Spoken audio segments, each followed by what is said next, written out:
Hello students, let's read the question. So the question is having assertion and reason. We have to select the correct option regarding this assertion and reason, whether these are correct or not. Assertion is, as per Schwann, cell wall is a unique character of the plant cell. This one is correct, क्योंकि Schwann ने बताया था कि जो cell wall है plant का unique character है. सबसे पहले अगर हम देखें प्लांट सेल जो है वो ऑब्जर्व किसने किया है, प्लांट सेल अगर हम देखें सबसे पहले डिस्क्राइब किसने किया है, ये डिस्क्राइब स्लाइडर ने किया है.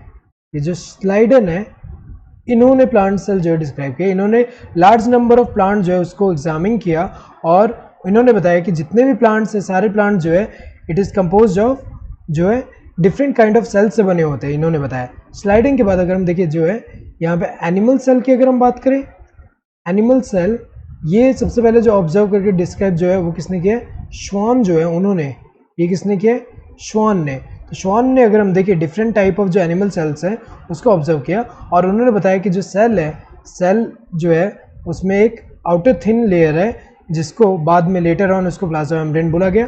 और इन्होंने ही प्लांट सेल को भी कंपेयर करके बताया कि जो प्लांट सेल है, इन्होंने ही बताया श्वान ने प्लांट सेल को स्टडी करके बताया कि जो प्लांट सेल है, plant cell it is composed of, ये जो होता है इसमें क्या होता है, सेल वॉल भी प्रेजेंट है, सेल वॉल प्रेजेंट होता है. तो अगर देखा जाए इन्होंने कंपेयर किया, एनिमल सेल में ये नहीं है सेल वॉल और प्लांट सेल में प्रेजेंट है, तो इन्होंने बोला कि जो प्लांट सेल है उसमें सेल वॉल जो है यूनिक कैरेक्टर होता है. तो ये तो करेक्ट है असर्शन.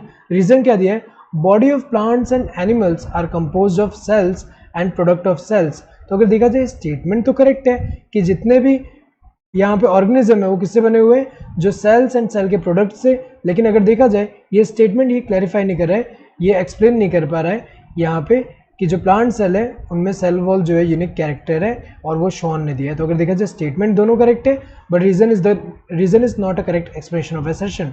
तो both assertion and reason are true and reason is the correct expression of assertion. गलत है, करेक्ट एक्सप्रेशन नहीं है. Next, both assertion and reason are true but reason is not the correct expression of assertion. ये सही है, दोनों statement true है, reason correct expression नहीं है असर्शन का. Assertion is true but reason is false, ये गलत है क्योंकि यहाँ दोनों ही ट्रू है, यहाँ पे रीजन फॉल्स नहीं है, स्टेटमेंट तो ये दोनों ही सही है. Both assertion and reason are false, ये गलत है क्योंकि यहाँ दोनों स्टेटमेंट ट्रू है. Correct answer would be the second one. Hope you understood the question. Thank you and all the best.